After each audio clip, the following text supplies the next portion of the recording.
Time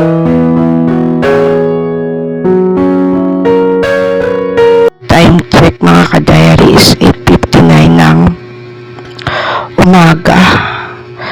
So maliligo lang ako. Nakahanda na yung gamit ko pampaligo. Tapos diretso na ako sa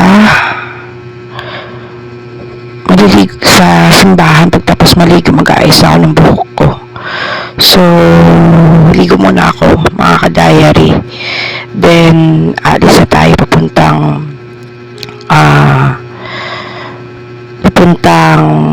gateway. Doon kasi ako nagsisimba mga ka-diary. A few moments later. So, ayun mga ka-diary, nag-tricycle na lang ako pupunta dito kasi sobrang late na ako. Sa Carlos pa lang ako. Anong oras na ba? 9:25 ay mga ka-diary. Ayun tayo nakapunta ng gateway kasi nabutan ka na alas 10. Hindi na kakayanan. Ito alas 11 pa yung ilang pinang-service dun. Kakayanan ko dun. Kasi tapos nun, yata alas 11 tapos final until kasi alas 12 yung susunod sa service dun. So hindi ko nakakayanin yung 12 o'clock. Depende pa yun. Ubutin na ako eh. Siguro pagka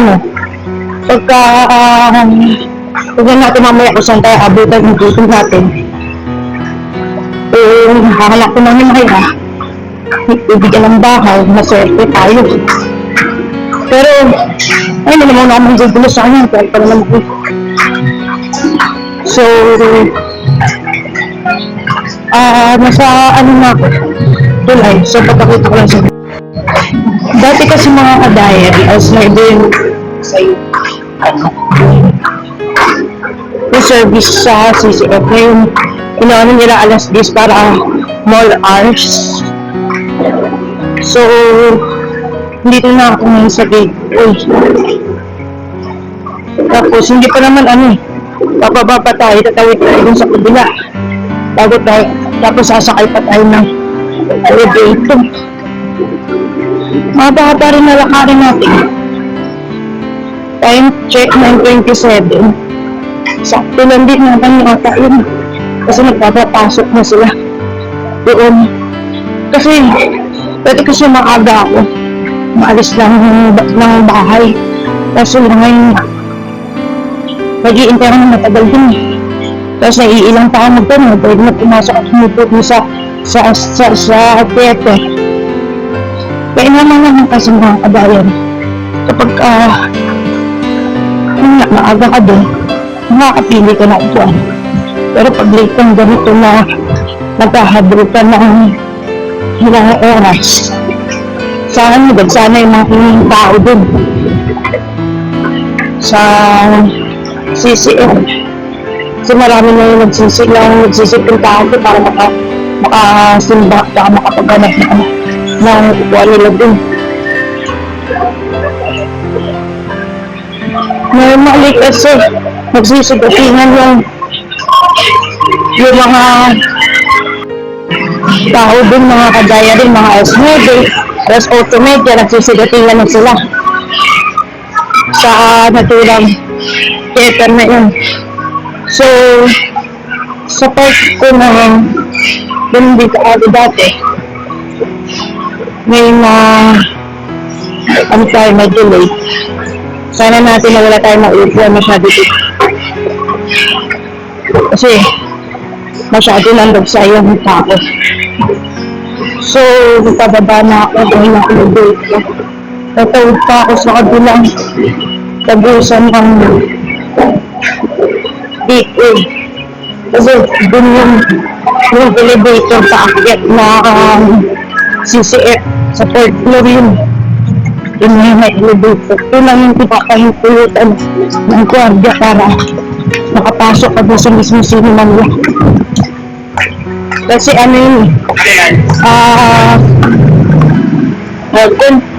elevate ng staff elevator nila yun. So lahat na magsisimba kung pupunta kung sasakay sa elevator na pero pagpapakas ng mall Pwede na rin naman na bababa ka naman sa escalator. Sa escalator nila. Ayun kasi sarado pa yung mga mall. So, ayun. Hindi ko na, may lamig-lamig na natapos. Pagka pumupunta ako dito na mga alas 8, hindi ko masyadong malamig. Ngayon kasi napagbukas na yung mall, na oras na ba? 9:30 minutes na pagbukas na yung mall. Andara nila malakas yung aircon. So, balitaan ko na lang kayo mga ka-diary kung nandun na ako sa mismo nila. 1 hour later. So, dito na ako mga ka-diary. Dito na ako mga ka-diary sa CCX. Napasok na ako ngayon. Ito yung so, napasok na ako ngayon ng 9:34 pag-uhingan kasi hindi pa naman oras ng pagpasok dyan. So, nagpapapasok naman na sila kasi 9:34 na. So, ayun, nandito na ako. Dito lang hanggang ano na ako dito tapos ko dito alas 12. So, ayun. Papakita ko na lang sa inyo yung kabuuan pagkapasok ko na. Ano yung nandoon. Meanwhile, Ayun na mga ka-diary. Samba muna ako tapos balitaan ko na lang kayo sa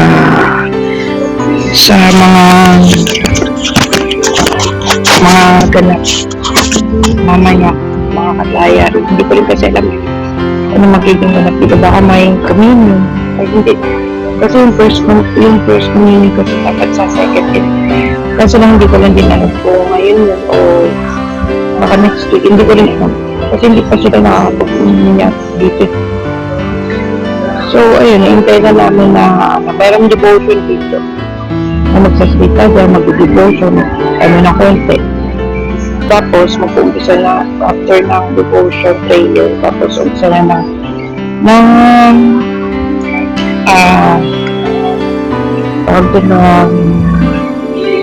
service mismo.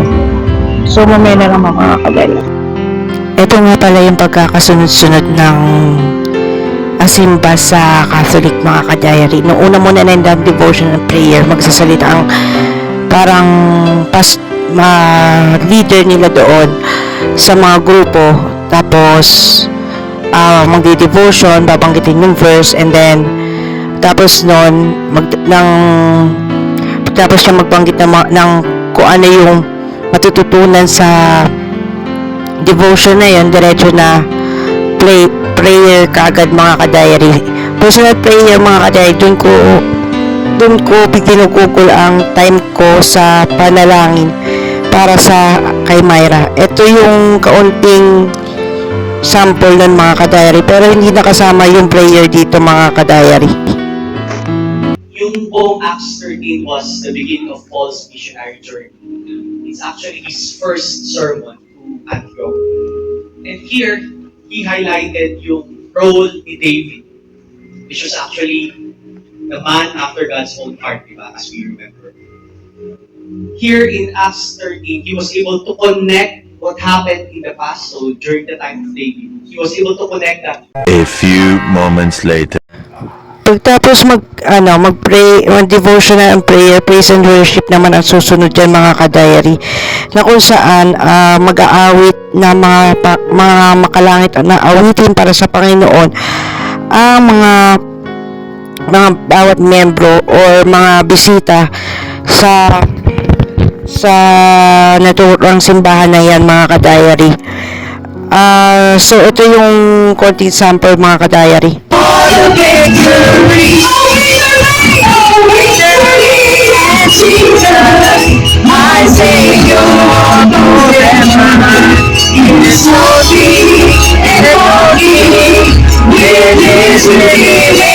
Meanwhile, Ang announcement of the church naman mga ka-diary, ito yung mga announcement ng naturang simbahan na yun sa mga ganap nila sa church. Kung anong mga church activities na meron sila na pwedeng puntahan ng mga tao at mga bisita mga ka-diary. Then, after nun ay ito, preaching. Kung sa Katoliko, sermon ng pare ang tawag. Sa mga Baptist, born again, preaching ng pastor. Dito may enlighten yung utak mo about sa Word of God, mga ka-diary. Kaya, ito yung isa sa mga halimbawa. Kaso ng mga pictures and photos, mga photos lang yung nakuha ko na nandun ako. Hindi ko na nakuha na ng video, mga ka-diary. At ito yung mga picture na nakuhanan ko during preaching, mga ka-diary.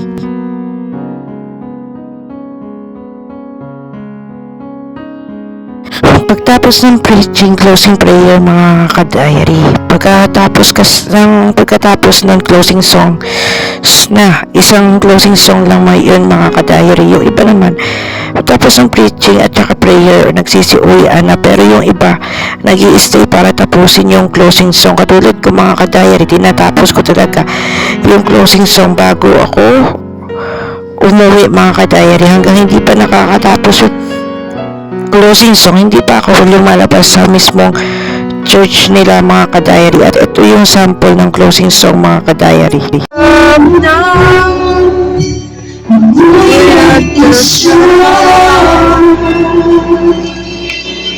Sa aking puso'y pag-ibig siya ang bumibala. Ako'y nag-iba. A few moments later. So, ayun na mga ka-diary, makatapos ko lang mga magsimba. Nagutok ako dun, kaya wala naman masyado naiintindihan na.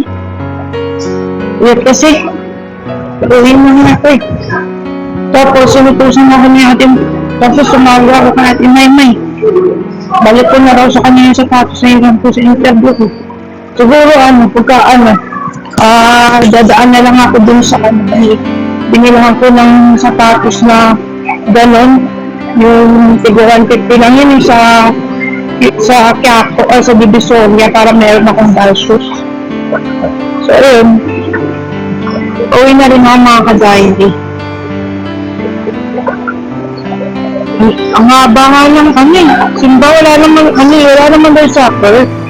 Haba yan ng simba. Kaya, ayun, nakakaramdam na rin ako ng gutom, pero pauwi na ako. Ako na, mga ka-diary, hindi na naman kasi hilig dumala na. Nasanay na rin ako na nakatringal ako sa bahay. Dito na akong dumala. Baka bukas, makakadala ko. Pero gusto ko na nga umuwi. Tulog ako. Anyway, ayun.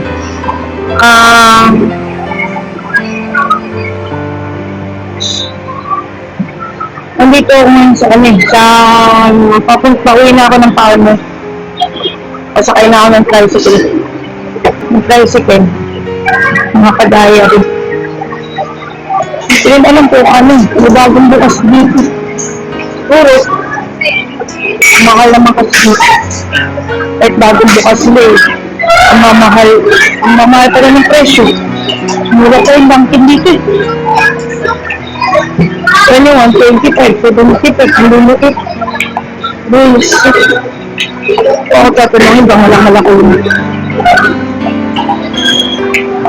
Ayun, pauwi na ako.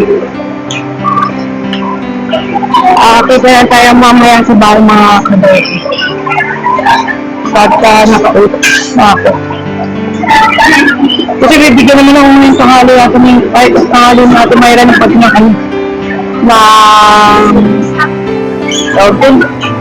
ng kanin. Kasi dala niya nga sa akin yung kanyang sapatos. Yung nakita niyo yung napapanood niyo sa video na silang bag, hindi pinagalaw, yun yung sa kanya. Sapatos niya. Pero all in all, mga ka-diary, okay naman yung nag-isang bag ko sa CCE. Dito ko na lang tatapusin yung video ko.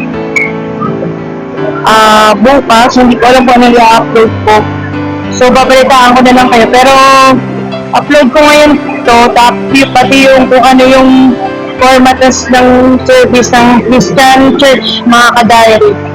So, salamat sa pagsama sa akin sa kasimbahan, mga ka-diary, after this.